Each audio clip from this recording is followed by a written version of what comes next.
Olá, eu sou Denis Silva, sou estudante de TI na UFRN no segundo período e estou gravando esse vídeo para a disciplina de Introdução a Técnicas de Programação. E o meu projeto é a calculadora de matrizes e eu vou falar sobre as expansões que eu fiz, com relação ao código que tinha na primeira unidade. Os novos assuntos eram basicamente sobre strings, sobre loops alinhados, matrizes, ponteiros e alocação dinâmica. Matrizes e loops alinhados eles estão sendo usados no conteúdo desde a unidade anterior, porque basicamente para uma matriz necessariamente a gente precisa usar isso. E o que eu acrescentei também foi o uso de ponteiro, que eu vou explicar isso mais à frente. Mas então a gente está abrangendo esses três conteúdos aqui dentro.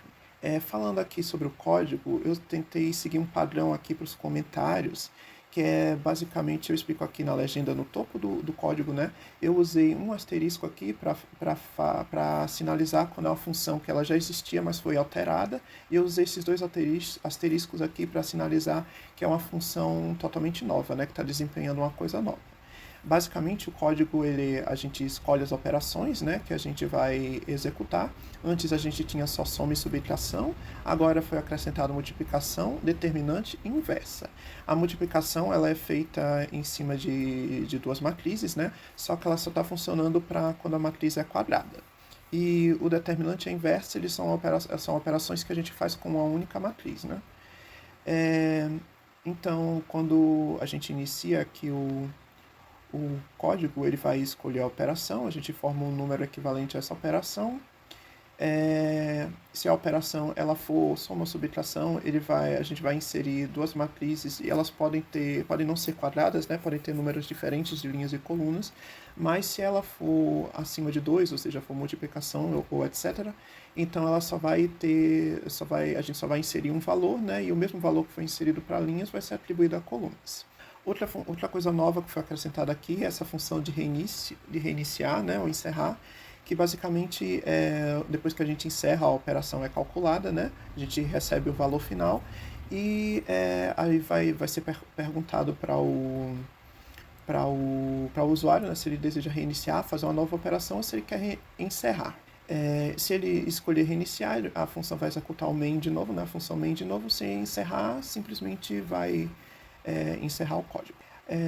Essa função de criar matriz ela está idêntica, A função de impressão de matriz é que a gente precisou adaptar usando o ponteiro, porque antes a gente estava imprimindo só matrizes do tipo int, só que agora com o cálculo da inversa, que inclui a operação de divisão, uma das etapas, então a gente acabou montando uma matriz do tipo float, porque assim a gente inclui casas decimais, Então o ponteiro ele foi usado para que a gente pudesse receber nessa mesma função tanto uma matriz do tipo int quanto a matriz do tipo float, E inclusive aqui em cima a gente está usando o typedef, para definir o tipo int, o tipo float aqui, que a gente declara eles quando a gente pede para imprimir a matriz. Então eu passo eles aqui como parâmetro, E eu faço uma condicional para identificar se esse tipo que foi passado ele é int, então eu imprimo, usando porcentagem D. Se o tipo for float, eu imprimo com porcentagem .2f, para dar duas casas decimais. Essa função aqui, ela está restrita só às operações que envolvem duas matrizes, Então, a soma, a subtração, a multiplicação são operações em que eu vou ter que informar duas matrizes necessariamente para realizar, E eu optei por agrupar, essas operações todas nessa função aqui. Essa função agora de criar submatriz, ela está sendo utilizada tanto para o determinante quanto para a inversa, Porque em ambas essas operações a gente precisa dos cofatores, dos elementos da matriz. Então ela basicamente faz a redução da ordem da matriz, Se é uma matriz 3x3, ela vai reduzir para uma matriz 2x2 e assim para em outros casos, Então, basicamente, ele faz a redução da ordem da matriz e gera, essa matriz removendo uma das linhas, que a gente, aqui no determinante, a gente fixou que essa linha que a gente vai reduzir é sempre a primeira, a primeira linha de índice 0, e vai reduzir diferentes colunas, por isso o índice J aqui. E justamente na equação que a gente usa para calcular o determinante, tem um sinal, né, que ele depende do I mais J, né? Se ele for um valor positivo, vai dar 1, se for negativo, vai dar -1.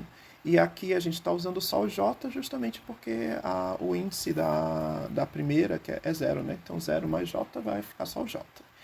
Então, o determinante, essa variável det aqui, ela está salvando os valores do determinante e somando cada um deles, né? Até a gente ter um valor único, né? Porque o determinante vai ser um número inteiro, só tem um número, né, para o determinante da matriz. Já a inversa também vai ser uma matriz, né? E ela precisa, primeiro, né, a gente tem que fazer a verificação do determinante da matriz para saber se ela é inversível. Se o determinante for 0, então a gente vai encerrar a função, porque aquela matriz que o usuário inseriu, ela não tem inversa. Agora, se o determinante for diferente de 0, aí ele procede, e aqui dentro a gente vai ter a matriz dos cofatores, né, que ela também é calculada em cima daquela função de submatrizes. A gente vai ter a matriz adjunta, né, que ela é a transposta da matriz dos cofatores. E para fazer justamente a transposição, a gente usou esse macete de trocar a posição dos índices, né, inverter para JI. E para calcular a inversa, a gente faz a divisão entre a adjunta pelo determinante da matriz. E aí, justamente é por essa divisão aqui que a gente precisou adaptar a função de impressão de matrizes, né? E a gente pode ver aqui que está sendo passado o tipo float para declarar que é uma matriz do tipo float, né, que a gente precisa imprimir. E basicamente era isso, né, sobre o funcionamento. Agora eu vou executar aqui o código. Eu vou escolher uma das operações, né? Ele vai me ofertar aqui, dentre as 5 opções, eu vou escolher a inversa. E ele vai pedir para que eu diga qual é o tamanho da matriz, né? Eu vou escolher uma matriz 3x3, né?